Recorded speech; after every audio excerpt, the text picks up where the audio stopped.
Bonsoir à toutes et à tous.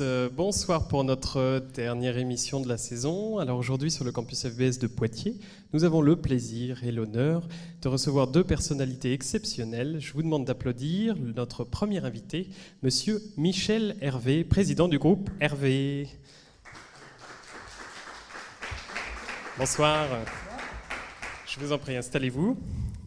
Notre deuxième invité nous vient expressément de Bruxelles, où il travaille dans un cabinet de lobbying, Lysios Public Affaires. Je vous demande, s'il vous plaît, d'applaudir notre second invité, Jean-Michel Chassoriau. Bonsoir. Je vous en prie, installez-vous.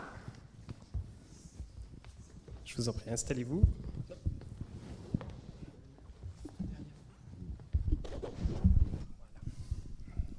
Alors, bonsoir. Nous sommes ravis de vous recevoir pour cette dernière émission de la saison, puisque c'est vrai que là, nous sommes dans une période assez importante. Les élections européennes vont s'ouvrir. J'aimerais d'abord qu'on parle très brièvement un petit peu de politique. Monsieur Michel Hervé, vous avez été maire d'une petite ville de Parthenay. Vous avez aussi été conseiller régional, député de l'Assemblée nationale, député européen. Quel regard vous portez aujourd'hui sur l'état de la France et l'état politique, du débat politique français ? Je suis assez inquiet parce que je trouve que notre pays n'arrive pas à embrayer sur le monde tel qu'il évolue. Et on a un pays tellement beau, tellement magnifique à vivre qu'on se raccroche à notre passé et qu'il n'y a pas assez de regard, de vision sur ce qu'aura la société de demain. Et à partir de ce moment-là, on risque de rester sur la gare, de ne pas prendre le train de l'évolution mondiale. C'est ça qui me fait peur aujourd'hui, parce que je pense que les élites, d'une manière générale, n'ont pas suffisamment de compréhension du brouillard dans lequel nous sommes et dans lequel il nous faut des débrouillards, c'est-à-dire des gens qui ont vécu beaucoup de choses, beaucoup de vies, et non pas une seule. Et malheureusement, j'ai beaucoup d'amis, y compris mes propres amis dans le cercle politique, qui n'ont vécu qu'une seule chose, la politique, et qui n'ont pas de regard suffisamment distancié pour pouvoir éventuellement analyser les signaux faibles qui nous viennent de la société. Donc si je vais au bout de votre raisonnement, quelque part, le fait qu'on ait une professionnalisation de la vie politique, pour vous, c'est peut-être le problème majeur de nos élites françaises, en tout cas de nos élites politiques. Oui, on a appris à nos élites en particulier, j'ai eu beaucoup d'amis de l'ENA, j'ai eu beaucoup d'amis à Polytechnique, dans lequel l'école les a amenés à répondre à des questions. Ce dont on a besoin aujourd'hui, c'est des gens qui se posent des questions. C'est des gens qui, effectivement, ont une dimension philosophique qui les amène à élargir le cercle des questions et non pas seulement à répondre à des questions. Alors Jean-Michel Chassoriau, est-ce que vous faites depuis Bruxelles, ou pour le coup vous avez un regard qui est peut-être encore plus distancié, le fait d'être hors de nos frontières, est-ce que vous faites le même constat ? Je répondrai pour ce qui concerne l'Europe essentiellement. Et je crois là que le verre est à moitié vide et à moitié plein. Je veux dire, on peut effectivement regretter de n'être pas allé plus vite, ni plus loin, ni dans une autre direction, mais il y a quand même des éléments positifs. Le fait, je prendrai un seul élément qui est jugé en général de façon extrêmement négative, qui est la montée des extrêmes que nous promettent les sondages aux élections de la semaine prochaine. Il est évident que c'est inquiétant de voir cette montée des eurosceptiques. Mais il peut y avoir également un effet favorable, en ce sens que si, ce qui est probable, le Front National, par exemple, avec quelques partis analogues, arrive à constituer un groupe au Parlement européen, il sera bien obligé de s'intégrer dans la machine. Et donc là, moi j'ai vu l'évolution d'un certain nombre de députés verts qui étaient au début totalement étrangers à cette mécanique et qui ont compris comment ça marchait et qui sont devenus de vrais Européens. Alors, évidemment, on ne peut pas espérer que le Front National fasse une évolution aussi dramatique, mais je crois que le fait d'être impliqué, de faire des rapports, je crois que ça va changer les esprits. C'est un premier point. Le deuxième point, c'est que cette montée des extrêmes, aussi bien à gauche qu'à droite, va obliger les deux partis majoritaires, et d'abord à resserrer les rangs et à s'ouvrir aux libéraux, par exemple, et probablement également à réfléchir à une autre politique. Donc voilà, je crois on peut être légitimement inquiet, mais il y a aussi quelques éléments d'espoir. Alors, on a eu la chance sur le campus FBS de Poitiers de recevoir lors de notre dernière émission justement une députée d'Europe Écologie Les Verts. Pour vous, ça veut dire que ce que vous observez, notamment pour les Verts, et ce qui serait peut-être le cas pour d'autres partis qui aujourd'hui sont contestataires, ce serait le passage de cette culture de la contestation à une culture peut-être un petit peu plus d'appréhension des vrais enjeux politiques ? Mais je crois qu'on ne peut pas vivre à Bruxelles dans la contestation permanente. Si on vit dans la contestation, on est totalement inefficace, totalement inutile. Alors, il y a un certain nombre de députés, français notamment, mais extrêmement minoritaires pour l'instant, qui s'en contentent. Mais très minoritaires. Si on veut faire quelque chose à Bruxelles, il est clair qu'il faut discuter, échanger, parler et déboucher d'une façon ou d'une autre sur des compromis.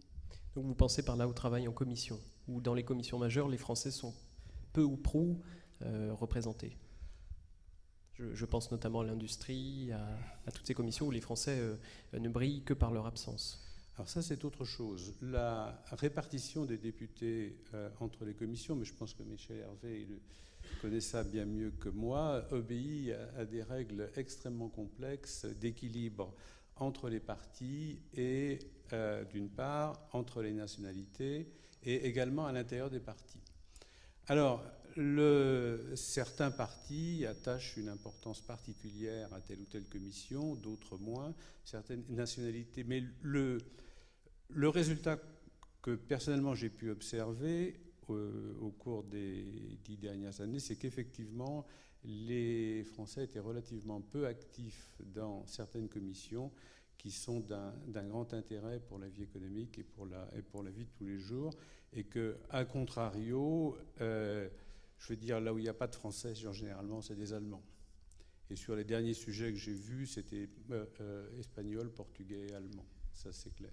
D'accord. Vous pensez à quel sujet en particulier Vous parliez de l'industrie, c'est un bon exemple. Industrie, transport, recherche, énergie, consommation. Voilà des sujets, IMCO, donc le marché intérieur, voilà des sujets qui nous concernent tous. Et c'est des sujets sur lesquels il y a en fait beaucoup de crédit. C'est des sujets qui pèsent lourd pour deux raisons. Parce qu'il y a de l'argent derrière. Et donc, c'est un sujet si à partir du moment où il y a des gros budgets derrière, c'est un sujet qu'il faut regarder de près. Et il y a aussi des normes qui influent beaucoup sur la vie des gens. Donc voilà deux raisons pour lesquelles il est important d'être dans ces commissions. Alors d'autres préfèrent être dans d'autres commissions. Bien sûr, il faut des députés partout. Mais ce que je remarque, c'est que dans les commissions que je viens de citer, les Français, ils sont présents numériquement, mais ils jouent un rôle moins important que leurs collègues allemands. Alors Michel Hervé, je vous voyais acquiescer. Quel regard vous avez désormais avec cette expérience de député européen sur l'évolution politique européenne ?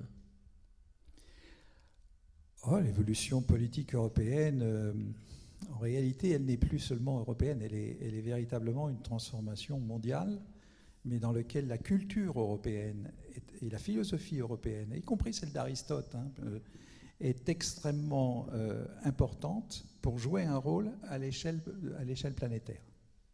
Nous avons une culture qui mérite d'être valorisée, et cette valorisation vient justement de la diversité et culturelle même, si vous voulez, au niveau des langues en particulier, de l'Europe. Et on a besoin aujourd'hui de visions longues, et l'Europe nous oblige à ça. Si on se replie à l'échelle nationale, on revient sur du court-termisme qui ne peut qu'être notre linceul. Voilà. Et cette vision longue est liée, alors ça c'est une particularité que j'ai, c'est que nous sommes rentrés dans une nouvelle ère.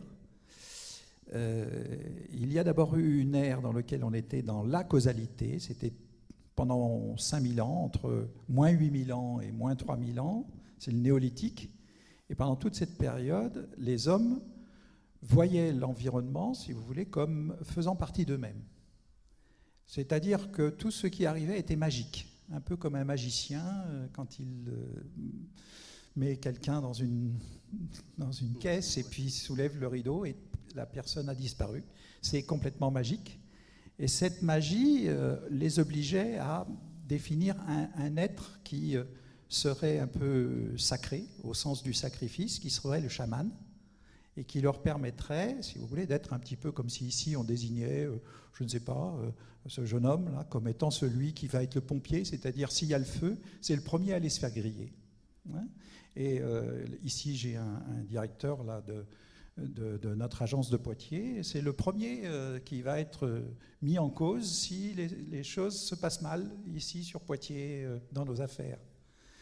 Et donc voilà comment ça se passait, si vous voulez, pendant ces 5000 ans. Et puis est arrivée l'écriture. L'écriture, c'est le début de l'Antiquité, et là, prise de conscience de la causalité linéaire, c'est-à-dire qu'il y a de l'histoire, qu'il y a du temps, et qu'il y a une origine.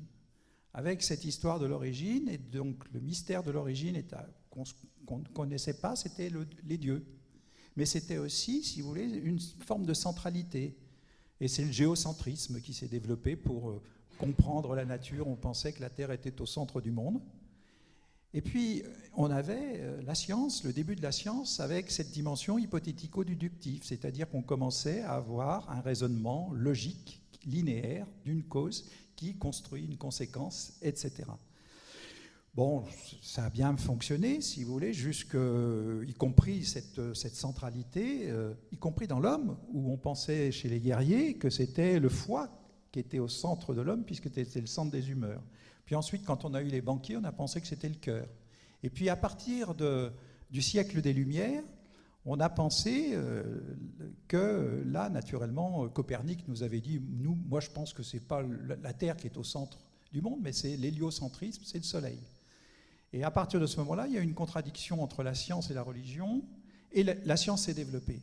Et quand la science s'est développée, ça a été non plus le banquier qui était important dans la société, mais l'écolier. L'écolier, c'est-à-dire la connaissance. Et à partir de ce moment-là, on a pensé que le centre dans l'homme, c'était la tête. C'était le cerveau, c'était le chef. C'était ce qui nous permettait, d'ailleurs qu'on appelait le couvre-chef. Très sincèrement, on a pensé ça, et jusqu'au XXe siècle. C'est-à-dire pendant 5000 ans, on a eu une vision de centralité.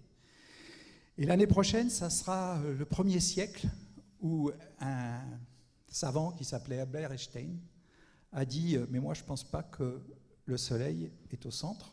Il n'y a pas de centre dans le cosmos. » Il n'y a pas de centre dans le cosmos. Et dans la mécanique quantique, Planck nous disait, à peu près à la même époque, il n'y a pas de centre dans l'infiniment petit. Et puis, comme par hasard, à la fin de ce siècle, les neurologues nous ont dit « Mais le cerveau n'est pas au centre. On est dans un monde systémique. C'est-à-dire on est dans un monde à causalité boucle. On n'est pas dans un monde dans lequel il y a une centralité. On a on pourrait dire, Edgar Morin disait du polycentrisme, moi je voudrais dire qu'il n'y a pas de centre du tout, c'est-à-dire qu'il y a une interaction entre tous les éléments entre eux.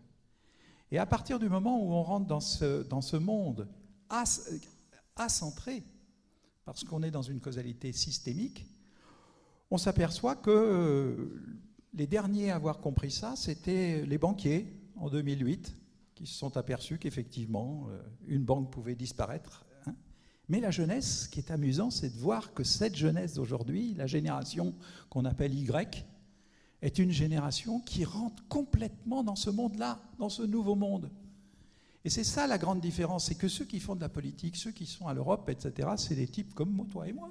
C'est des gens qui ont quand même un certain âge et qui n'ont pas appris c'est qu'on était dans un monde systémique, qui n'ont pas appris qu'on était dans un monde qui n'est plus déductif, hypothético-déductif, mais qui est inductif, et dans lequel ce qui fait force, c'est l'apprentissage, c'est-à-dire la capacité à faire de la simulation d'événements dans lesquels on va percevoir les détails, on va percevoir l'instinct, on va percevoir l'intelligence intuitive qui se trouve beaucoup plus dans notre cerveau limbique que dans notre cortex. Et puis on va s'apercevoir que les jeunes, ils ont l'écrit, c'est plus tellement le problème. Aujourd'hui, c'est l'image. Ils vont faire une synthèse de tous les mots qu'il y a dans un discours pour faire ressortir les mots les plus importants et pour avoir une image. Et on s'aperçoit qu'ils ne sont plus dans la subordination, subordination, mais qu'ils sont dans la coopération. Alors justement, ils ne sont plus dans ce monde, si vous voulez, dans lequel c'était l'argument du chef, si vous voulez, qui était dominant. Aujourd'hui, c'est les arguments qui sont dominants. Alors vous parlez de décentrage, justement, intellectuellement. Est-ce que plutôt qu'une question de centre ou de décentrage, c'est pas plutôt qu'on arrive et qu'on entre de plein fouet, je dirais, dans une société beaucoup plus horizontale ? Et que c'est finalement ça, la difficulté qui se pose avec un système politique, et là je parle à la fois pour la France et pour l'Europe, qui est beaucoup plus vertical, à la fois dans ses fondements, dans sa conception, pour nous depuis 58, mais même avant. Est-ce que c'est pas là le problème ? Est-ce qu'on n'est pas face à plutôt une crise intellectuelle ? De la pyramide au réseau, c'était le premier livre que j'avais fait, dans lequel Ségolène Royal avait fait la préface, et qui s'appelait De la pyramide au réseau. C'est-à-dire qu'on est rentré dans les réseaux, dans la transversalité. On est rentré dans un monde transparent aussi, où chacun, avant, considérait qu'en faisant de la rétention d'informations, ils avaient leur place dans la société, puisqu'ils étaient des transmetteurs. Aujourd'hui, avec le monde Internet, si vous voulez, vous allez avec votre wiki, vous allez chercher l'information. Vous n'avez plus besoin de vos professeurs qui vous donnent le savoir. Ils ont un autre rôle, les professeurs. Ça m'intéresse. Ça vous intéresse aussi. J'ai enseigné quelques années, si vous voulez, à Paris 8, où je me suis aperçu que les élèves, naturellement, l'avantage, c'est que j'avais des élèves qui étaient, pour certains, du littéraire, qui venaient d'une filière littéraire, pour d'autres qui venaient d'une filière scientifique. Et comme par hasard, dans l'échange inter-élèves, il y avait une force de connaissance bien plus considérable que ce que j'aurais pu, moi, leur dire en tant que professeur. Alors, est-ce que vous êtes d'accord avec cette idée d'une verticalité de plus en plus contestée ? Parce qu'en tant que lobbyiste, je suppose, quelque part, vous êtes encore un petit peu face à l'ancien système aussi. Vous êtes à mi-chemin entre les deux. Ces entreprises qui, elles, pour le coup, investissent, faire passer leurs idées directement auprès, donc vous nous l'expliquerez tout à l'heure, de la Commission, du Conseil de l'Europe, du Conseil de l'Union, du Parlement. Est-ce que vous avez l'impression que c'est en train d'évoluer ou est-ce qu'au contraire, le milieu politique évolue assez peu ? On est dans le statu quo. Je crois que quand on est à Bruxelles, quand on travaille au jour le jour avec des parlementaires, avec la Commission, avec le Conseil, on ne peut pas ignorer le fait qu'on est dans un billard, non pas à 4 bandes, mais à 10 bandes, ou je ne sais pas si les billards à 10 bandes existent, mais en tous les cas, on est vraiment dans un monde multipolaire. Et que si on veut arriver à quelque chose là-dedans, arriver à s'exprimer, à faire valoir ses vues, il faut tenir compte de tous ces effets, ces rétroactions, et si possible les anticiper. Alors ça ne veut pas dire que les connaissances ne sont plus utiles, au contraire, je veux dire, il faut avoir des connaissances, il faut les amasser, les améliorer, surtout les trier, les sélectionner, parce que ce qui vous guette, c'est plutôt l'abondance d'informations que le manque. Et c'est le premier point. Donc, comment ordonner ? Ça, je crois que c'est l'un des rôles des professeurs. J'étais moi-même enseignant pendant toute ma carrière, donc j'essaye de... Et puis les critiquer, je veux dire. C'est pas parce que c'est écrit, c'est pas parce que c'est trouvé sur le web, c'est pas parce que c'est écrit 20 fois que c'est vrai. Et ça, c'est quelque chose une difficulté qu'on a souvent, que j'ai souvent avec mes jeunes collègues, qui, parce qu'on emploie des stagiaires, des jeunes, et je veux dire, le copier-coller, on prend le truc, mais est-ce que vous êtes bien sûr de ce que vous avancez ? Oui, je l'ai vu sur le web. Et ça venait d'où ? Et ainsi de suite. Donc je crois qu'il y a tout un travail pédagogique d'analyse critique de l'information qui reste à faire et qu'il faudra toujours faire, en fait. Je veux dire, ça, on peut pas s'en abstraire. Donc la société sans les enseignants, c'est impossible. Je veux dire, sans les enseignants, je crois que les enseignants ont toujours un rôle à jouer. Je n'ai pas d'inquiétude pour... C'est pas parce que je suis de la corporation. Hein, non, je pense qu'on aura toujours besoin d'enseignants, de maîtres, entre guillemets. Pas de maîtres autoritaires, pas de maîtres qui vous disent faites ça ou faites ça. Je crois que l'argument d'autorité va avoir de moins en moins de poids, mais plutôt inciter à réfléchir. En gros, est-ce que vous êtes bien sûr de ce que vous avancez? Il faut toujours avoir ça en tête. Et alors justement, toutes ces problématiques recouvrent aussi les problématiques qui sont liées aux nouvelles technologies, aux médias numériques. Alors Michel Hervé, vous avez cette particularité, et bien sûr, vous vous doutiez qu'on allait en parler un petit peu, d'avoir apporté Internet à une petite ville dans les Deux-Sèvres qui s'appelle Parthenay. Vous étiez parmi les pionniers. Racontez-nous un petit peu, vraiment en quelques mots, ce qui vous a donné envie, d'où c'est venu cette idée d'aller chercher Internet et de se dire ça va faire développer notre territoire. Vous savez, dans la vie, c'est toujours du hasard et de la nécessité. Le hasard, c'est que... oui, allez. Le micro est... Le micro, si, c'est bon. Le hasard, c'est qu'à l'époque, je m'occupais de la recherche en Europe. Nous étions deux Français, le fils de Georges Pompidou, qui s'appelait Alain, qui était biologiste, donc qui s'intéressait aux sciences du vivant, et moi, aux sciences de l'ingénieur. Bon. Et je suis, bien entendu, je fais un hearing sur les nouvelles technologies, et le professeur Roubia, qui était le patron du CERN de Genève, m'invite donc au CERN, où eux, ils faisaient, si vous voulez, en tant que scientifiques, la chasse au boson. Le boson X qu'ils essayaient de trouver, et que malheureusement, avec l'anneau de particules qu'ils avaient, ils ne pouvaient pas trouver. Ils en ont fait un depuis, qui leur a permis de trouver. Et en faisant la visite sur les 6 labos qui composent l'anneau de particules, à un moment, je pose la question à Roubia, je lui dis, mais comment font les savants, qui sont du monde entier, puisqu'il y avait des Japonais, des Américains, des Européens, etc., comment ils font pour échanger leurs informations sur toutes les données qu'ils ont dans ces labos qui constituent autour de l'anneau de particules. Et il me dit, oh mais c'est pas compliqué, l'année dernière, c'était en 1989, on a un jeune Anglais qui s'appelle Tim Buttersley et qui a inventé le World Wide Web sur le réseau américain, si vous voulez, qui était un réseau militaire qui s'appelait ARPANET. Et c'était le monde Internet qui venait d'arriver.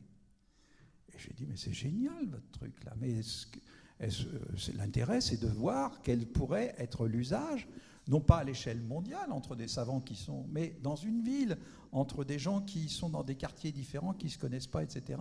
Et c'est comme ça qu'est née la ville l'Internet, c'est-à-dire, et à partir de ce moment-là, il a fallu, bien sûr, avoir des fonds français, il n'en était pas question à l'époque, hein, ils ne voyaient pas ce problème, mais européens, et donc là, d'un seul coup, la Commission européenne a dit... travailler avec des industriels européens, Philips, Siemens, et puis j'ai pris l'avion, j'ai été jusqu'à Seattle, et puis j'ai convaincu Bill Gates, qui n'y croyait pas jusqu'en 92. Le monde Internet, pour lui, ne commençait qu'à partir de 92. Et donc on a, avec Microsoft, pu développer, si vous voulez, et comme par hasard, et je voyais encore tout à l'heure un livre qui montrait, comme par hasard, que les premiers à venir, c'était les Japonais. C'est le peuple aujourd'hui qui était et qui reste encore le plus curieux de ce qui se passe ailleurs.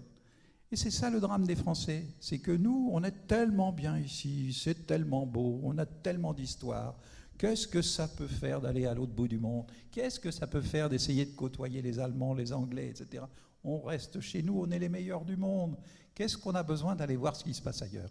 Voilà, c'est ça tout à l'heure que je voulais dire, c'est que malheureusement, il n'y a pas assez de voyages où on apprend des autres, hein, et où aussi on peut apprendre aussi de soi-même, c'est-à-dire des échecs. Hein. Ce qui est intéressant dans la vie d'une personne, c'est de surtout beaucoup bourlinguer pour pouvoir quelquefois avoir des réussites et souvent des échecs Mais moi, j'ai la joie d'apprendre de mes échecs. Hein, ou des échecs des autres, d'ailleurs, parce que ça nous évite de les reproduire. Non, pas les tiens, pas les tiens. Voilà. Mais les échecs, c'est positif aussi. Hein, il faut considérer, si vous voulez, que c'est... Et donc, c'est ça, la vie. Hein, c'est un hasard. C'est un hasard. Et puis, à partir de là, on voit que des usages peuvent se faire nouveaux, que ça change bien sûr les jeunes, hein, ça change la manière dont les jeunes voient le monde, mais ça change aussi l'économie. Si ça peut vous intéresser, si vous êtes dans un secteur économique, l'économie de demain n'a rien à voir avec l'économie d'aujourd'hui. Hein. Braudel disait il y a 3 formes d'économie, si vous voulez. Il y a l'économie du don, celle qui se fait non économiquement, qui se fait entre soi, où on échange, tu fais les courses et je fais la lessive, hein, vous verrez ça quand vous serez mariés, vous verrez. Hein. et où chacun fait une chose pour l'autre. Nous avons, des équipes à l'intérieur de l'entreprise dans lesquelles les gens se font des dons. Hein, il y en a un qui téléphone à l'autre en lui disant « Tiens, tu as un tube pour toi, puisque tu es chez le fournisseur, tu peux me prendre en même temps un robinet ?» etc. Et où ça, c'est gratuit, hein, c'est un échange gratuit. Après, il y a l'économie de marché. L'économie de marché qui s'est fait d'abord sur les foires, puis ensuite dans les centres-villes, puis ensuite dans les hypermarchés, et aujourd'hui qui se font sur le net à l'échelle mondiale. On va regarder quels sont les aspirateurs venant de Chine, venant de partout, et puis on va comparer les prix, puis on va prendre le meilleur. Hein. Voilà.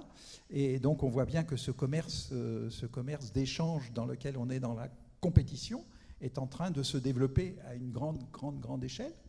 Et puis il y a ce que disait Braudel, le commerce inégalitaire, hein, qui lui est basé sur les monopoles, les cartels, les privilèges, etc. Et qui permet du profit considérable. Hein. Et ce commerce-là, si vous voulez, le commerce inégalitaire qui s'est fait au cours des siècles dans des économies mondes différentes, est en train de petit à petit s'étioler au profit du commerce égalitaire. Alors justement, ce commerce inégalitaire, est-ce que le lobbying en fait partie ? C'est formidable parce que vous me faites des transitions magnifiques. Bon, écoutez, là, je veux dire, je ne vois pas où est l'inégalité dans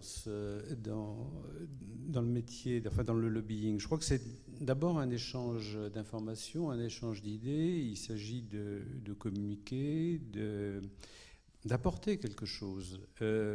C'est vrai que en un sens, quand on apporte quelque chose que l'autre n'a pas.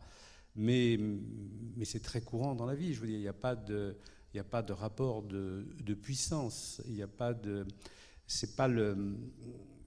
rapport d'autorité. Il faut convaincre. Vous voyez. Et donc, ça veut dire qu'il faut d'abord ne pas avoir le bon message, savoir exactement avoir un message qui est adapté à votre interlocuteur pour qu'il puisse vous comprendre. Donc, ça veut dire se mettre à sa place.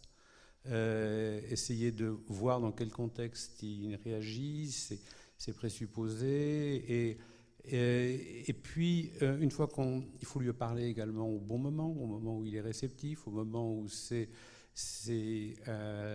opportun dans un processus, au moment où lui peut réagir, et puis donc je crois que il y a beaucoup de facteurs. Il n'y a pas que le facteur d'autorité, si vous voulez, qui intervient. Hein. Je crois que c'est vraiment, encore une fois, c'est pas multipolaire, mais c'est multifactoriel. Et alors pour le coup, dites-nous-en un petit peu plus, parce que c'est relativement rare. On entend beaucoup parler du lobbying, ça fait beaucoup fantasmer. A fortiori, votre entreprise s'appelle Lysios. Je suppose que c'est une référence au rhéteur grec, Lysios, selon comment on l'écrit. Qui avait pour particularité, à contrario de d'autres rhéteurs très connus comme Démosthène, d'être dans la dissimulation de son discours et de l'art rhétorique. Alors est-ce que je suppose qu'il y a un symbole ici très fort au regard de votre travail ? Il n'y a pas de dissimulation. Ça, je veux dire, l'un des principes du lobbying, en tous les cas tels qu'ils sont énoncés dans la charte qu'on demande de respecter la Commission, et même chose à l'Assemblée nationale, c'est qu'il faut être transparent, c'est le premier point, et dire exactement pour qui on travaille, C'est absolument essentiel. Il faut que l'interlocuteur qui est en face de vous sache à qui il a affaire et pourquoi vous êtes venu le voir. C'est le premier point. Le deuxième point, on s'engage également à ne présenter que des informations qui soient, à notre sens, sûres et vérifiables. Par contre, je veux dire, quand vous avez une masse d'informations, la logique, le discours reste à construire. Et c'est là où on intervient. On ne crée pas le fait, on ne dissimule rien. Hein. Quand il y a des choses qui sont défavorables, eh bien, je veux dire, il faut le dire, mais il faut trouver, parce que il y a le blanc et le noir dans la vie, ça existe peut-être, mais il y a toujours, si vous voulez, un argument contre argument. Donc, l'objectif, ce que recherche un bon lobbyiste, c'est de convaincre. Et on ne convainc pas en cachant la moitié des choses, sachant que l'autre moitié, parce que beaucoup on trouve énormément de choses sur l'autre moitié, sera découverte fatalement. Et donc si votre interlocuteur découvre que vous lui avez caché la moitié de la vérité ou vous lui avez menti, vous êtes sûr d'être condamné. Donc, pas de dissimulation, je crois, on s'y engage. Alors, ce qui ne veut pas dire que, comme dans tous les métiers, il n'y a pas des menteurs, des voleurs, tout ce que vous voulez, mais je ne suis pas sûr que les gens qui se soient fait prendre une fois se feront prendre deux fois. Et ce qui est important, ce n'est pas de réussir un coup, c'est de durer. D'accord, donc vous considérez que votre travail en fait s'inscrit vraiment dans le temps, et d'ailleurs on a coutume de lire dans la presse que la plupart du temps l'imaginaire qu'on peut avoir d'un lobby à qui on ferait appel une semaine avant un vote ou une semaine avant la rédaction d'un texte, ça c'est quelque chose qui n'existe pas du tout en fait. Ah, ça, je veux dire, l'expérience montre que quand les clients viennent vous voir, c'est généralement trop tard. Oui. Ils réalisent qu'ils ont un problème, fait parfois à 24 heures du vote. On leur dit, écoutez, désolé, mais là, on peut rien pour vous. Ce qui est important, c'est d'anticiper. C'est d'anticiper, et pour anticiper, il faut savoir ce qui se passe. Et il faut savoir ce qui se passe et savoir à quel moment de la procédure on se trouve. Le processus législatif ou décisionnel en général, pas forcément législatif à Bruxelles, est un processus qui prend du temps. Ça peut prendre plusieurs années. Bon, il y a la commission publie des livres verts pour lancer le débat, des livres blancs pour annoncer des mesures, elle fait des consultations, elle publie des directives qui sont discutées au Parlement. Tout ça, à partir du moment où une proposition sort de la commission, il faut bien compter 18 mois avant qu'elle soit adoptée. Et avant qu'elle sorte de la commission, il y a comme je vous l'ai dit, des consultations, on consulte le public, ce qu'on appelle les stakeholders, les parties prenantes. Et puis, donc il faut répondre, il y a des hearings, il y a des auditions au Parlement, indépendamment de la proposition. Et là, je veux dire, il faut intervenir également, il faut aller voir le desk officer qui tient la plume, qui est en train de rédiger, qui n'a peut-être pas d'idée. Je veux dire, en général, ça se passe comme ça. Le directeur dit, oui, il faut que tu me fasses une proposition, écris-moi 3 trucs. Le fonctionnaire de base est là la plume en l'air en se demandant ce qu'il va bien raconter. Si on lui donne un coup de main à ce moment-là, je veux dire, il vous accueille. Si on lui fait un texte ou une analyse toute préparée, il est content. Mais je veux dire, il ne faut pas lui raconter d'histoire. Donc ça fait partie de votre travail. Le fait de livrer, par exemple, des amendements clés en main, c'est quelque chose qui est possible et qui se fait, je dirais, de manière courante ? Je veux dire,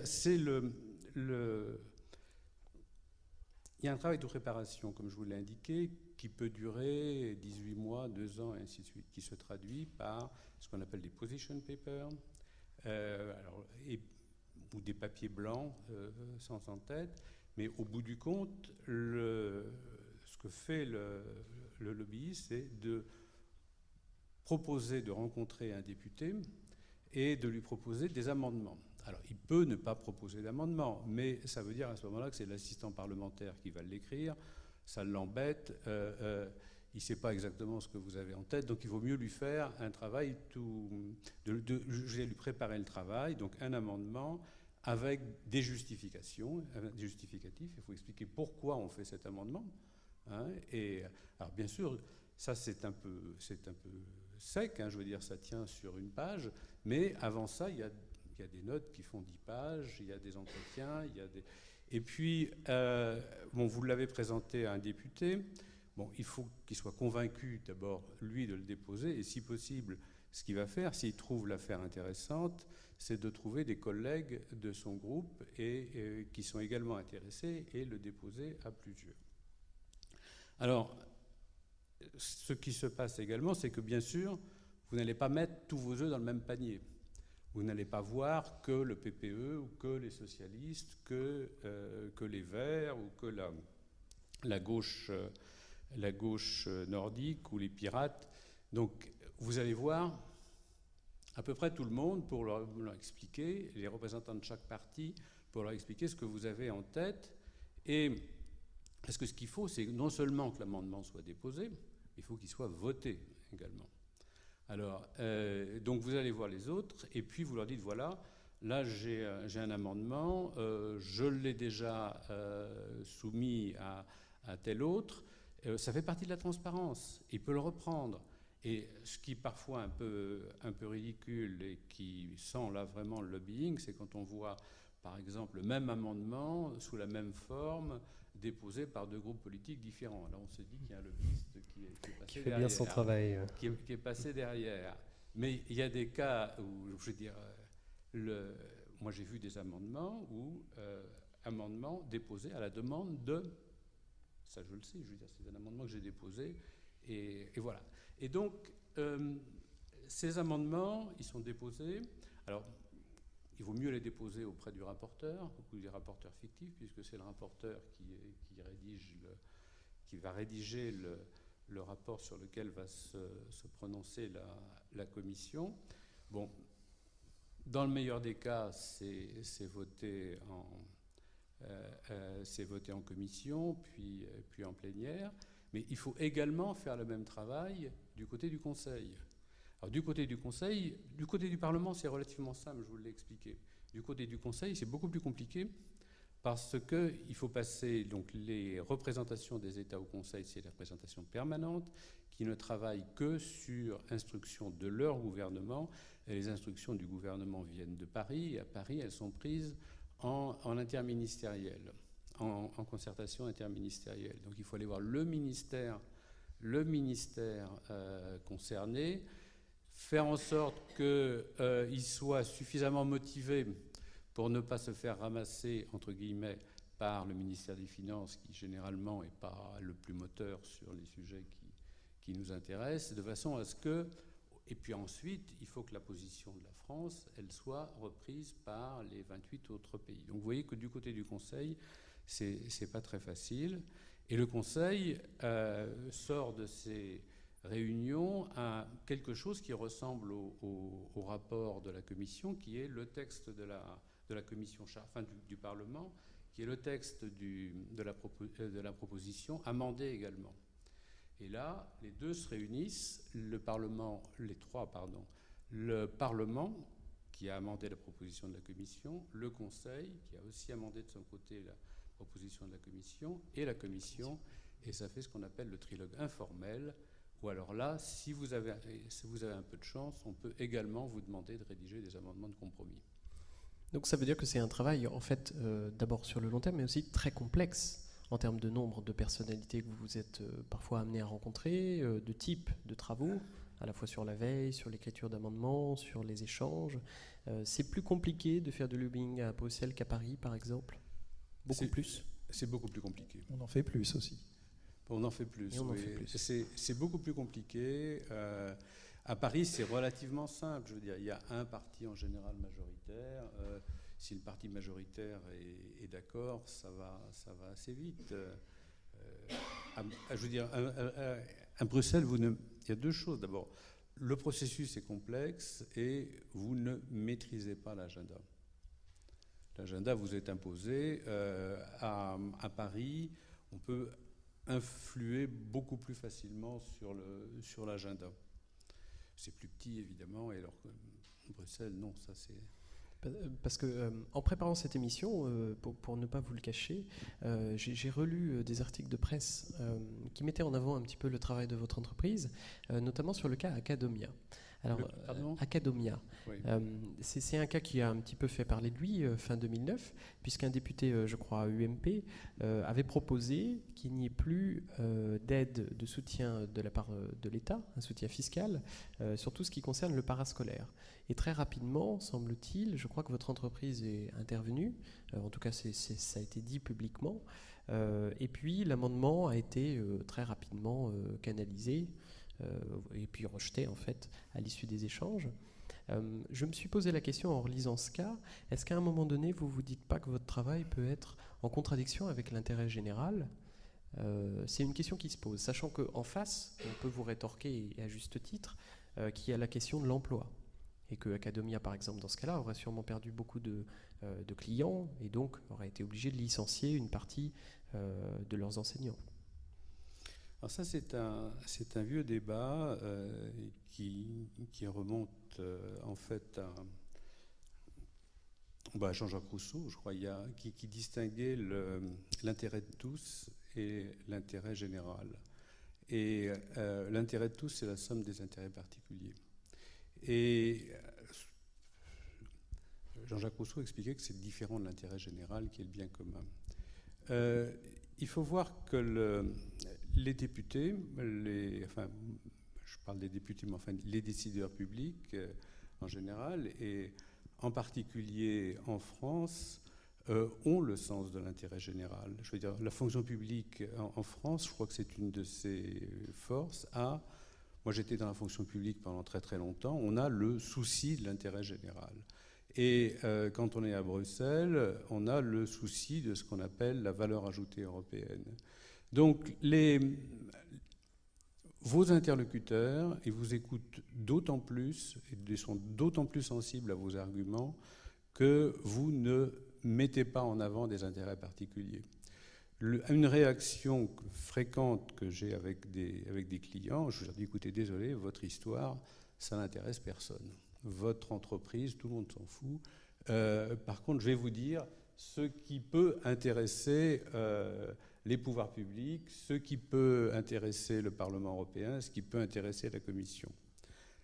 Parce que le cas particulier, c'est pas avec ça qu'on va convaincre. Enfin, moi, je ne fais pas de lobbying français, mais c'est pas avec le cas d'une entreprise dans tel ou tel département qu'on va sensibiliser un député suédois ou espagnol ou allemand ou un fonctionnaire de la Commission. Il faut vraiment que c'est une valeur ajoutée européenne, que ça soit emblématique d'un problème, d'un vrai problème qui lui est d'intérêt général. Alors la question de la valeur ajoutée, c'est évidemment une des questions centrales des entreprises industrielles aussi. Avant de parler un petit peu de ce que fait le groupe Hervé, parce que ça nous intéresse beaucoup ici, la question que je me pose, c'est en regardant votre parcours, est-ce qu'aujourd'hui vous vous dites que l'industrie française est laissée de côté, ou est-ce que vous vous dites au contraire qu'après tout, c'est qu'une question d'initiative locale, régionale ou à petite échelle pour faire en sorte que l'industrie française redémarre? Oui, mais il y a une question préalable, c'est parler des clients. Le problème, c'est que le client au XXe siècle, ce n'est pas le client du XXIe siècle. Le client du XXe siècle, moi, quand j'ai commencé dans le monde Internet, par exemple, on parlait du B2C ou du B2B, c'est-à-dire le business pour le business ou le business pour les consommateurs. Et aujourd'hui, moi, j'aurais tendance à parler du C2B. C'est-à-dire, le client n'est plus un consommateur, mais un citoyen. Le client n'analyse plus un produit seulement, quand il regarde un produit, mais il analyse aussi l'histoire du produit. Est-ce que ce produit est écologique? Est-ce que ce produit est made in France? Est-ce que ce produit est éthique? Est-ce que ça a fait travailler des enfants? Est-ce que ça a fait travailler des laogai chinoises, par exemple, c'est-à-dire des prisons chinoises, des gens dans des prisons? Est-ce que ça a fait travailler des esclaves des temps modernes, etc. Et donc, aujourd'hui, il y a, si vous voulez, une transformation également de la manière dont on reçoit ce produit. Tu parlais tout à l'heure du conseiller. Quand on va acheter un produit, éventuellement, on va demander une expertise. Au XXe siècle, on allait demander une expertise anonyme. Aujourd'hui, on va demander une expertise auprès de gens qui nous connaissent. C'est-à-dire que ce qui est complètement différent. C'est-à-dire qu'on va, même si on va, comme pour une maladie, se faire soigner par un expert du foie, on va d'abord demander aussi à notre médecin traditionnel, notre médecin généraliste, qui lui nous connaît sur d'autres aspects, c'est-à-dire qu'il a une vision de nous, si vous voulez, qui est complètement différente de celui qui est seulement un expert anonyme d'un produit. On va aussi non plus faire appel à la marque aujourd'hui, c'est-à-dire que ce n'est pas parce que la société est très très très connue que pour autant on va dire ce qu'elle a dit c'est très bien. On va faire de l'irréputation, c'est-à-dire qu'on va aller chercher sur le net quels sont tous les avis qui vont de notre réseau social, et non plus seulement du petit groupe d'amis qu'on a, mais du réseau social qui a donné son avis sur la question, sur le produit, etc. Et on va aussi demander de plus en plus à avoir non pas un produit standard, mais un produit de sur-mesure.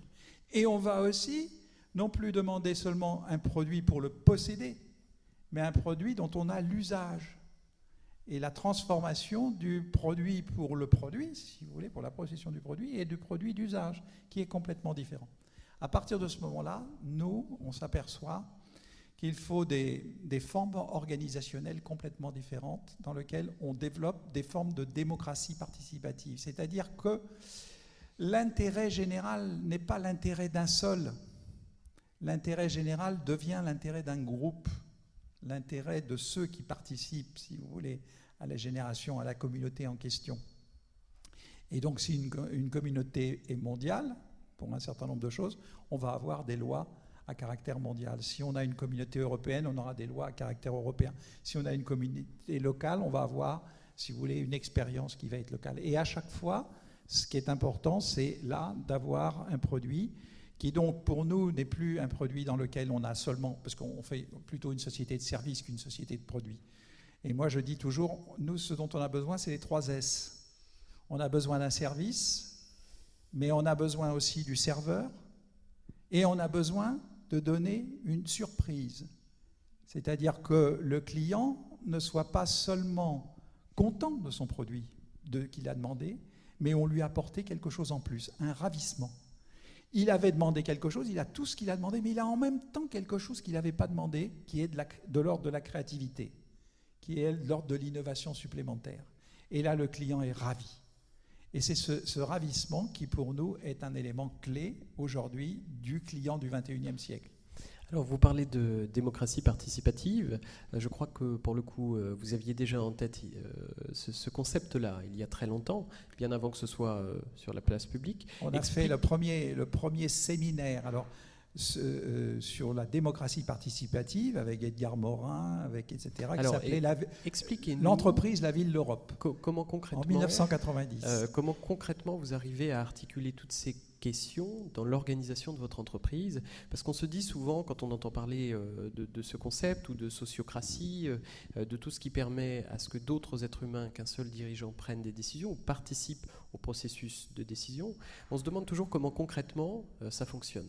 Alors dites-nous un petit peu plus sur comment ça faites fonctionner ce système-là dans votre groupe. Pour que ça fonctionne, il faut, comme dans le vivant, en biochimie, vous avez tout de suite compris ça, s'il y a des gens dans l'assistance qui ont fait de la chimie, il faut un catalyseur. Il faut un élément qui soit au service de l'ensemble, et qui va favoriser la compréhension des éléments du groupe les uns par rapport aux autres pour arriver à une dimension synthétique. C'est-à-dire un élément qui d'ailleurs se retire de la réaction, le catalyseur ensuite, etc., ce n'est plus un élément de la réaction. C'est un manager. C'est un manager d'un nouveau genre. C'est un professeur, un éducateur d'un nouveau genre. C'est quelqu'un qui va être là pour favoriser, si vous voulez, un esprit d'équipe, une intelligence collective, qui va développer cette capacité d'intelligence collective où chacun va définir sa singularité. Parce que pour qu'il y ait une intelligence qui dépasse chacun des membres qui composent l'équipe, qui ne soit pas la somme des intelligences, il faut quelque part que chacun trouve sa différence. On ne recherche pas des communautés où tout le monde se ressemble, on recherche au contraire à ce que chacun trouve son utilité sociétale. Non pas parce qu'il ressemble au père, mais parce qu'il est en situation d'échange avec ses pairs, PAIR. Et c'est cela que nous demandons à nos managers. C'est vraiment du fonctionnement RH. C'est du fonctionnement de ressources humaines. Pourquoi ? Parce que, alors, je vais peut-être vous surprendre, mais pendant très longtemps, je parlais du néolithique tout à l'heure, ce qu'on a demandé aux hommes, au néolithique, c'était son énergie vitale, sa main, son énergie pour pouvoir polir la pierre. Et de tout temps, on a demandé à l'homme, à travers sa main, de pouvoir apporter une énergie supplémentaire de transformation des produits. Et à partir, on peut dire, allez, du siècle des connaissances, du siècle des Lumières, on se dit qu'au fond, avec sa tête, on pouvait diminuer considérablement le travail de la main, être mieux organisé, avoir une capacité hypothético-déductive qui nous permettait, au fond, d'améliorer des logiciels, si vous voulez, qui nous permettaient d'être beaucoup plus efficaces et donc de diminuer notre besoin d'énergie. Et on est passé du col bleu au col blanc. Alors, on a continué à avoir des cols bleus qui faisaient essentiellement du travail comme ça énergétique, passant un produit, vous avez vu Chaplin,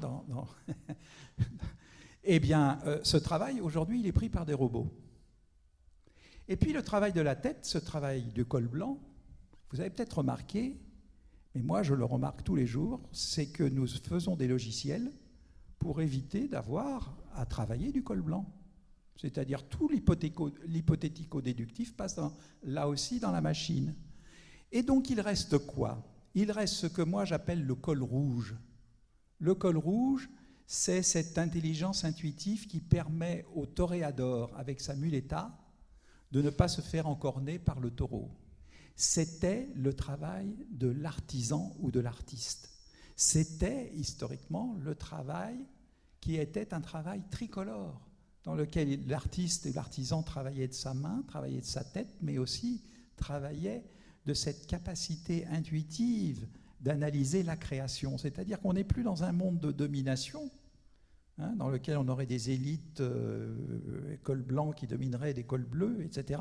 On est dans un monde de cols tricolores, dans lequel chacun apporte à l'autre, si vous voulez, sa dimension intuitive, son intelligence intuitive.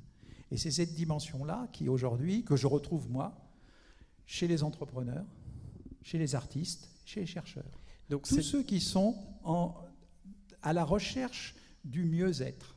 Cette dimension que vous qualifiez presque d'artiste ou d'artistique, c'est justement ce qui va au-delà des algorithmes, c'est-à-dire ce qui ne peut pas être vraiment quantifié, ce qui est difficile à appréhender. Et qu'on retrouve aujourd'hui chez mes amis pilotes. Les pilotes aujourd'hui, si vous voulez, il y a des drones qui font la même chose qu'eux, donc ils n'ont même plus qu'à appuyer sur un bouton pour décoller et atterrir. Qu'est-ce qu'on leur demande aujourd'hui ? De faire de la simulation dans des centres de simulation pour découvrir éventuellement le petit bruit anormal qui fera qu'ils n'iront pas dans l'océan Atlantique quand ils font Rio-Paris. C'est ça le problème aujourd'hui. On a la même chose dans les sous-marins. On a la même chose, on fait aujourd'hui de l'apprentissage. On n'a plus besoin de gens qui ont une connaissance totale, immédiate, ça c'est pour mon ami Jean-Michel, mais aujourd'hui on a besoin de gens qui ont eu cette capacité d'apprentissage, de multiples apprentissages qui vont leur permettre de pouvoir se débrouiller dans un monde de brouillard.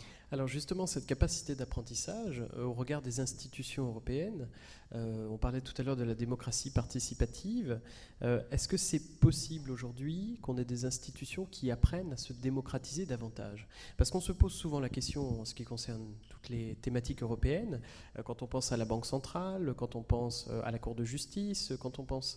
il y a un ensemble d'institutions qui ont été dépolitisées. Est-ce que finalement la question démocratique, elle ne passe pas d'abord au niveau européen par une repolitisation de ces institutions ?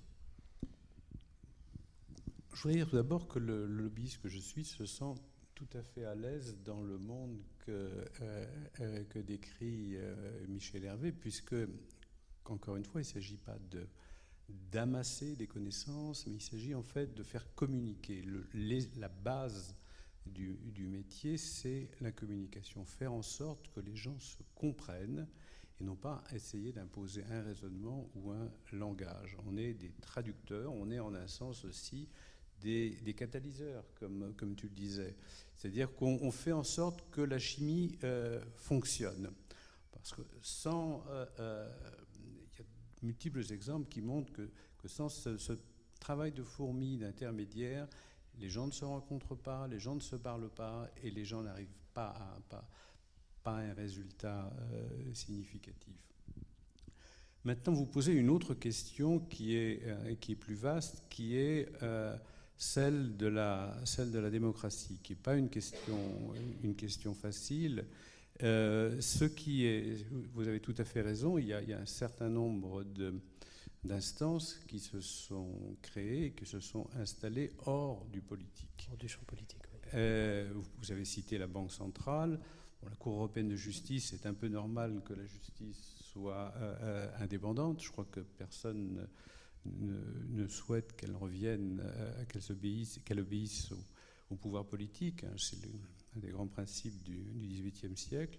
Et je crois que cette évolution vers des autorités indépendantes est liée en fait au retour en grâce ou en faveur du néolibéralisme au début des années 80, à l'époque Thatcher, Reagan et ainsi de suite, où justement on revient sur l'idée d'intérêt général et d'intérêt particulier, où l'idée que l'intérêt général, ce n'était que la somme des intérêts particuliers et que le marché se débrouillait pour que tout se passe bien, a repris de la vigueur. Et là, évidemment, on se rend bien compte que le marché ne peut pas tout faire. Et donc, il faut le réguler, en particulier lorsqu'il y a des situations de monopole. Les situations dans lesquelles le marché peut fonctionner sont pas en fait la généralité. Il y a des tas de cas où ça ne marche pas. Il faut des autorités de régulation. On a beaucoup dit que le libéralisme, c'était la liberté du renard dans le poulailler. Il y a évidemment des dizaines de cas où on se situe dans cette situation et il faut des autorités relativement indépendantes. Donc, vous voyez, ce développement des autorités indépendantes est lié au retour en grâce des théories néolibérales. Alors maintenant, est-ce qu'il faut les politiser ? Il y a plusieurs sortes, je crois, de démocratie. Il faut avoir ça en tête. Je crois que c'est encore Rousseau qui disait s'il existait un peuple de Dieu, il se gouvernerait de façon démocratique. Mais un tel peuple n'existe pas. Donc, démocratie, alors, il y a dizaines de formes de démocratie. Je crois que une des formes récentes et prometteuse, c'est effectivement la démocratie participative. Mais ce qui est sûr, en tous les cas, c'est qu'il existe une méthode démocratique pour arriver à des solutions, à des décisions. Je crois que c'est Schumpeter qui a avancé cette idée pour essayer d'évacuer cette discussion un peu théologique entre démocratie républicaine, démocratie oligarchie, démocratie participative. Non, à l'époque, je crois qu'il n'avait pas ça en tête. Mais enfin bon, pour évacuer les débats un peu théologiques entre les différentes formes de démocratie. Alors c'est vrai que, encore une fois, là je crois qu'il y a eu les modes en économie vont et viennent, il y a eu une vague néolibérale extrêmement puissante depuis 30 ans. On en revient un peu, donc je pense que là... La philosophie va changer et on voit bien que certains décrets récents témoignent d'une volonté de réintroduire l'État dans l'économie. Alors vous dites on en revient un peu. Est-ce qu'on en revient tant que ça ? Puisqu'on a entendu il y a quelques mois le président de la République parler d'une politique de l'offre. Alors c'était d'autant plus étonnant, au-delà du fait que ce n'est pas tout à fait forcément dans je dirais, le vocable intellectuel, ou en tout cas ce qui a nourri la gauche historiquement depuis la Révolution, mais c'était étonnant à un deuxième titre, c'est que même chez une grande partie des économistes libéraux, l'idée d'une politique de l'offre, telle que ça a été conçu par ces économistes, est déjà discréditée. Alors je me suis souvent posé cette question, est-ce que c'est qu'on a des élites françaises qui sont très en retard, qui auraient 20 ou 30 ans de retard, et après tout, on peut se dire que Madame Ségolène Royal, qui récupère le même poste qu'elle avait il y a 22 ans, ça pose un certain nombre de questions? Ou est-ce que c'est en train d'évoluer, mais que ça prend du temps, et qu'après tout, ma génération, nous ne sommes peut-être tout simplement pas assez patients? Question difficile. C'est difficile ce que je vous dis, mais c'est une vraie question qu'on se pose, surtout là à l'aube des élections, où on se rend compte qu'en fait, il va y avoir probablement des partis extrémistes entre 20 et 30%, à peu de choses près, quand bien même les sondages sont des professions autoréalisatrices. Là, on est à peu près dans ces chiffres-là, et qu'il y a aussi peut-être un électeur sur deux qui n'ira pas voter. Donc, ce qui est sûr, vous avez raison, c'est que la politique de l'offre, c'est une invention néolibérale, c'est une invention de la droite et qui n'a jamais été dans le portefeuille intellectuel de la gauche. Ceci dit, il y a une situation de crise que personne ne nie. Un certain nombre de recettes ont été utilisées. On a utilisé une première boîte à outils sans succès apparemment. Donc je crois que ça ressort du pragmatisme plus que de la volonté idéologique. Le pragmatisme, c'est-à-dire le systémique, c'est-à-dire la causalité boucle, c'est-à-dire si vous commencez par l'offre, automatiquement, ça a des conséquences sur la demande, et à ce moment-là, la demande a des conséquences sur l'offre. Donc le problème n'est pas de développer une centralité, une origine, si vous voulez, par lequel on va continuer ensuite d'exercer la transformation, c'est de penser l'ensemble du système dans toutes ses dimensions, tout à la fois. Donc le problème, toute la difficulté, très souvent, c'est de nos politiques, c'est qu'ils sont encore dans des programmes au sens de on a une origine, si vous voulez, il y a une cause et il y a une conséquence, alors qu'on est dans un monde beaucoup plus complexe que ça.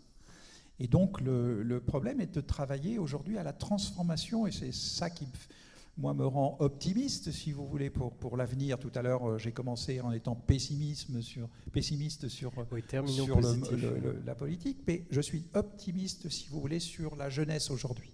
La jeunesse qui, elle, est en train, je le vois tous les jours, de s'approprier, si vous voulez, à la fois une transformation considérable de la société, parce qu'elle est dans cette nouvelle ère, si vous voulez, qui est l'ère non plus de l'antiquité et de la centralité, mais de l'ère de la systémique. Elle est rentrée, elle est dans cette dimension, dans la transparence aussi, qui est un élément extrêmement important. Elle est dans cette dimension de l'éthique, elle est dans cette dimension du rapport à l'autre, d'une sociologie dans laquelle on a une utilité sociale, non pas parce qu'on ressemble aux autres, mais parce qu'on est différent, etc. Donc c'est le bonheur, si vous voulez, aujourd'hui, c'est plus seulement le bonheur d'avoir, c'est le bonheur d'être et le bonheur d'être aimé.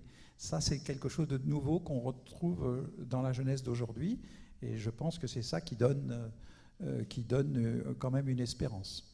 Vous faites pardonnez-moi, la même lecture sur la jeunesse d'aujourd'hui. Vous êtes aussi optimiste? Je suis évidemment optimiste sur la jeunesse d'aujourd'hui. Je ne peux être qu'optimiste, mais je suis obligé de considérer que quand même elle doit évoluer dans un environnement qui est beaucoup plus difficile que celui que nous avons connu, Michel, je veux dire Michel et moi. C'est vrai que c'est plus difficile. Moi, je veux dire, j'ai confiance, je vois mes filles, je vois leurs amis, ça bouge, ça... Ils voyagent, hein, je veux dire, ils voyagent beaucoup, il y a ces programmes européens Erasmus, Toutes les écoles d'ingénieurs maintenant ont toujours 3 mois, 6 mois. Oui, et nous aussi d'ailleurs, ici aussi, les élèves de FBS toutes voyagent. les écoles il y a une extraordinaire ouverture sur le monde, me semble-t-il, au moins au niveau des jeunes qui suivent des études supérieures. Et le fait que il y a un nombre croissant de jeunes qui s'expatrient, de jeunes formés qui s'expatrient, montre bien qu'ils ont au moins une connaissance du monde extérieur. Alors personnellement, je pense que c'est une richesse pour la France, que les gens voyagent, qu'ils aillent à l'étranger, et réciproquement que des étrangers viennent en France. Je crois que ces échanges sont extrêmement fructueux. Et quand je vois qu'ils se développent très rapidement, moi j'ai vu encore une fois la naissance d'Erasmus et des programmes d'échange européens, il n'y avait rien. Il y a 20 ans, il n'y avait rien. Le nombre de jeunes Français qui parlaient 3-4 langues était extrêmement limité. Maintenant, la plupart des jeunes parlent au moins 2 langues, parfois 3, parfois 4. Moi, j'ai une collègue qui parle, elle parle grec, elle parle allemand, français, anglais, espagnol. Elle parle 5 langues. Bon, et voilà, et notre voisine en parle 3. Donc, je suis optimiste. Je suis optimiste, mais sur la volonté des gens d'avancer. Par contre, j'ai conscience également que ça sera difficile. Oui, donc un optimisme qui a des limites. Écoutez, en tout cas, j'aimerais qu'on vous applaudisse très fort parce que cet échange était très intéressant. Mais ne bougez pas, ne bougez pas. Nous avons coutume ici à France Business School de terminer nos échanges par une petite séquence qui s'appelle le tutoyons-nous. Alors le principe est simple, c'est de se poser des questions et de se tutoyer. Alors aujourd'hui, comme nous sommes que 3, on va changer un petit peu les règles du jeu. Je vais vous passer des questions à l'un et à l'autre que vous allez vous poser réciproquement. Ça va être plus compliqué. Donc la première question, elle sera pour Michel Hervé, et c'est vous qui allez la poser. Elle est ici. Vous n'avez pas...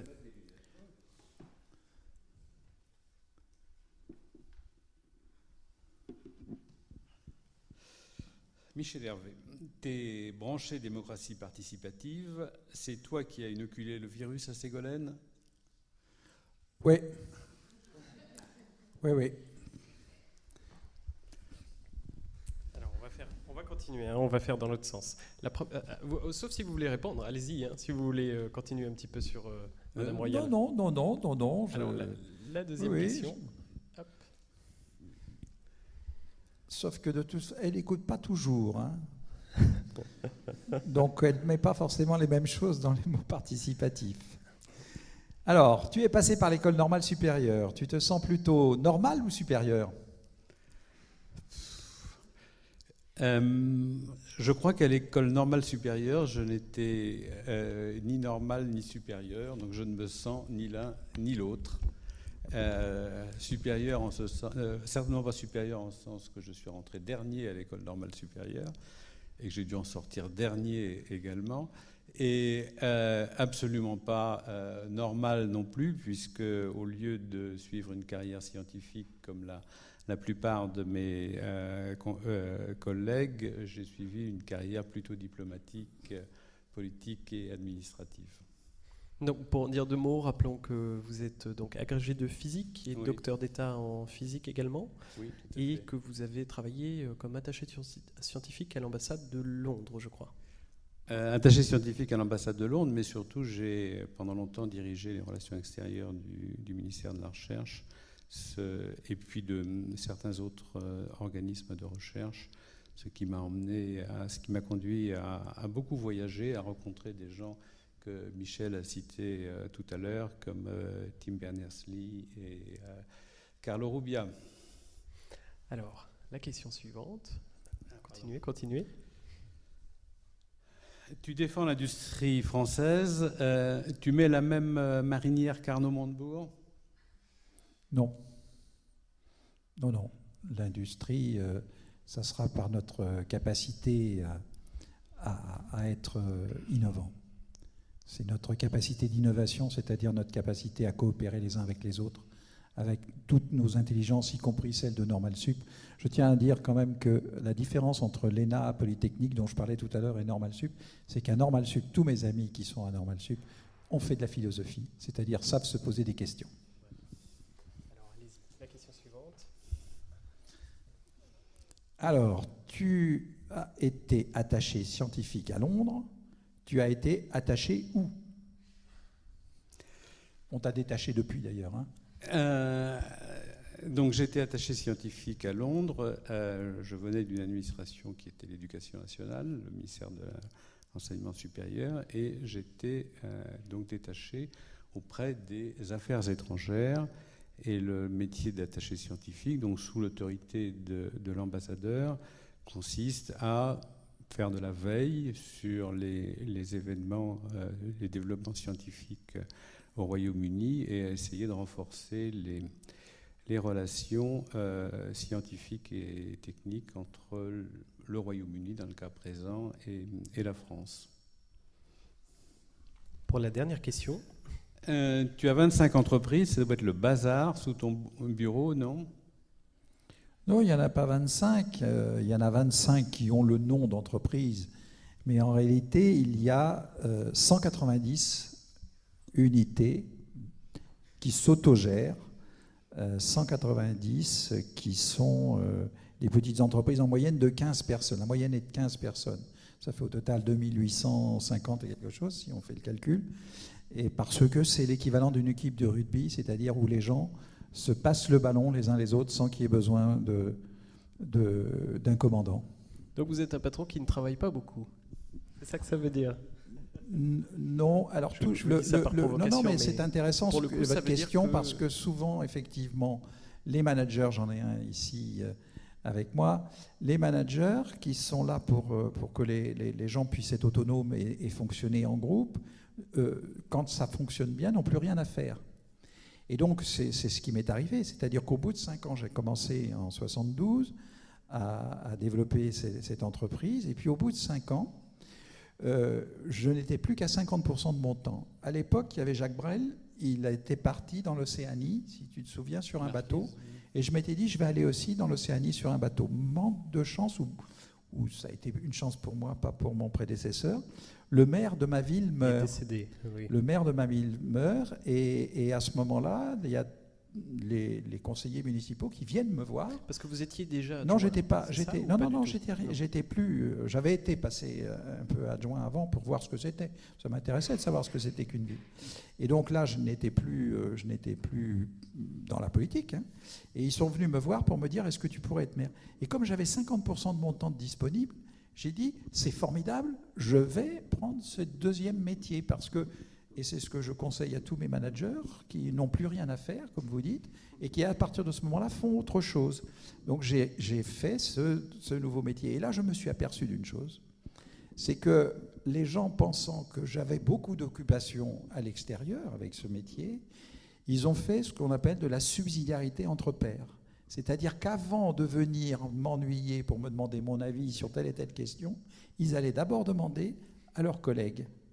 Et ce faisant, je n'avais plus que 30% de mon temps à consacrer à l'entreprise, ce qui m'a permis de devenir conseiller régional ici, et puis ensuite de pouvoir prendre un poste de député européen, etc. Essentiellement parce que j'ai fonctionné par subsidiarité vis-à-vis du père et ensuite vis-à-vis des pairs. Alors pour la dernière question, je vous laisse la poser. Tout en bas, la dernière. Alors, tu as travaillé au ministère de l'Industrie et de l'Espace. Tu as les pieds sur Terre ou la tête dans les étoiles. C'est la question, c'est ou les pieds ou la tête. Oh, tu dois avoir les deux, toi. Mais effectivement, je pense qu'il faut avoir les pieds sur Terre. De toute façon, oui, je crois qu'il faut avoir les pieds sur Terre. De toute façon, également avoir un peu la tête dans les étoiles. Si on ne sait pas où on va, où on veut aller, je crois qu'on ne va nulle part. Et si on ne redescend pas de temps en temps sur Terre, je crois également qu'on ne va nulle part. Donc là, je crois que tu avais bien vu, il faut vraiment avoir les deux. Une vision, peut-être pas à 20 ans ou à 30 ans, parce que je veux dire, Dans 30 ans, on sera tous morts. Dans le long terme, on est tous morts, mais au moins à quelques années. Et puis aussi voir les gens, discuter, rencontrer, voir les problèmes, comprendre. Je veux dire, on ne peut pas vivre à Bruxelles de façon utile sans revenir de temps en temps mettre ses pieds dans la glaise. C'est pour ça que tu es un grand homme, les pieds sur terre, la tête dans les étoiles, ça fait grand. Pardon. Bon, eh bien, merci beaucoup. Ce sera le mot de la fin. Je vous demande, s'il vous plaît, d'applaudir très fort nos deux invités de ce soir. Jean-Michel Chasseriau, directeur associé de Lisios, et puis Michel Hervé, président du groupe Hervé. Et donc nous, on se retrouve peut-être pour une nouvelle saison et pour plein de belles aventures. Je vous souhaite du bonheur. À bientôt.